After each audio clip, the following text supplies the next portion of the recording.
Je m'appelle Marie-Claude Lawaré et je travaille à la Bibliothèque centrale de la province de Namur en tant qu'animatrice. Aujourd'hui, je vais vous raconter l'histoire de Monsieur Matisse d'Anne-Marie van Haringen.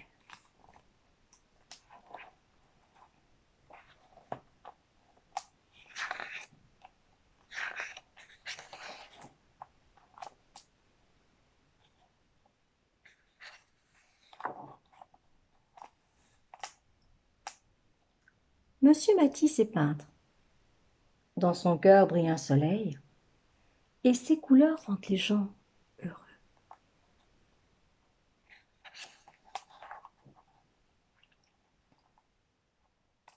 Il peut peindre comme un fou, des couleurs vives et pures sur de grandes toiles géantes.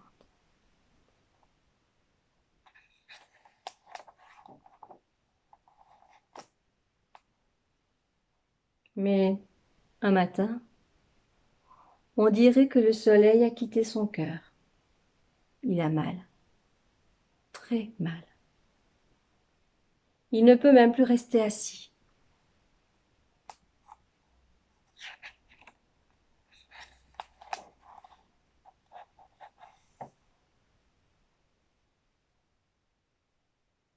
Il doit subir une grave opération. À son réveil, il est dans une pièce toute blanche. Il n'y a pas une seule couleur ici? Je suis mort ou quoi? Apportez-moi ma peinture et mes pinceaux.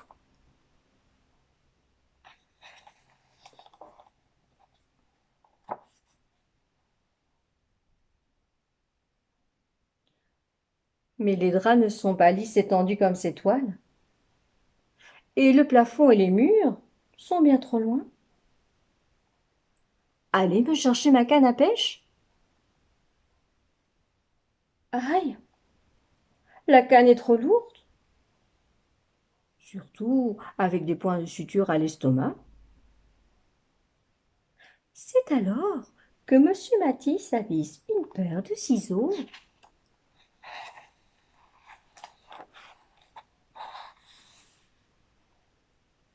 et un sac de croissants apporté par son assistante. Il vide le sac et découpe une hirondelle dans le papier. Ne la jetez pas, épinglez-la au mur, là, au-dessus de la tâche. Son assistante apporte de grandes feuilles peintes pour Monsieur Matisse dans ses couleurs préférées. Merveilleux. C'est comme si je peignais et je dessinais en même temps.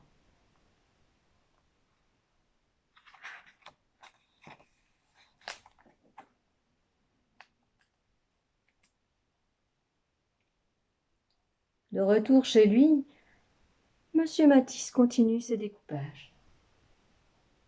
Il représente ses souvenirs de voyage, les fleurs, les fruits, les coraux, les algues, les éponges de mer, les femmes et les oiseaux, tout ce qu'il a vu. Même la nuit, il ne s'arrête jamais. Il a perdu le sommeil, mais il ne veut pas prendre de somnifère. Et si toutes ces belles images disparaissaient de ma tête?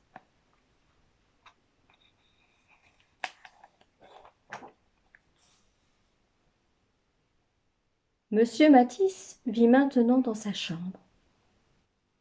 Mais il y fait rentrer le monde et l'habit de ses couleurs. Son assistante fixe les formes découpées au mur. La perruche, un peu plus à gauche. Et cette forme-là, à droite, penchée, un peu plus haut. Voilà. Et l'escargot, ici, au-dessus du radiateur.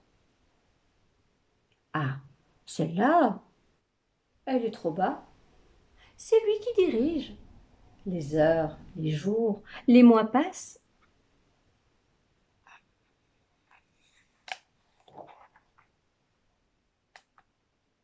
Et un matin, Un énorme courant d'air. Qui a laissé la fenêtre ouverte? Les images sont emportées dans un tourbillon de couleurs. La femme que monsieur Matisse était en train de découper s'envole. Puis elle retombe au milieu des morceaux de papier. On dirait une sirène maintenant. Laissez-la comme ça. Elle me plaît.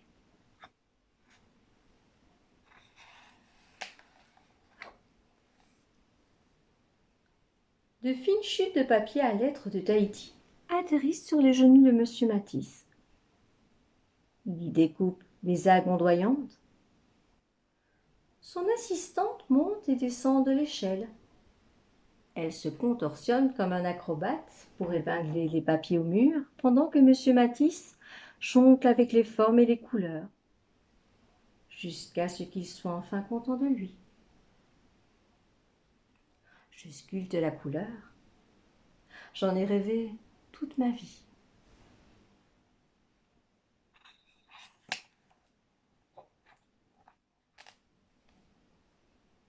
Voyons voir. Il y a un découpage en trop. C'est l'escargot. Il faut l'enlever. Et puis, c'est moi, l'escargot ici.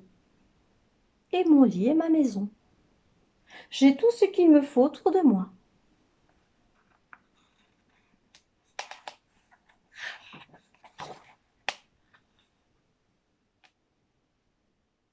Je me suis même fait un jardin.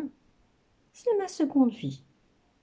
Et comme un escargot lentement, monsieur Matisse se promène.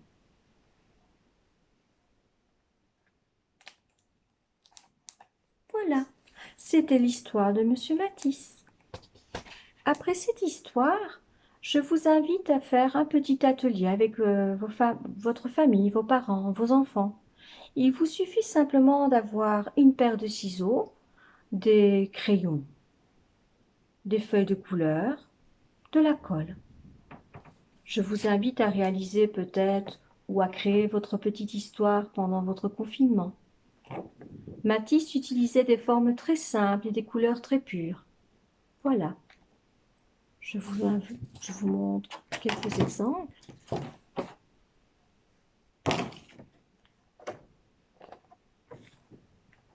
Voici, pardon. Voilà.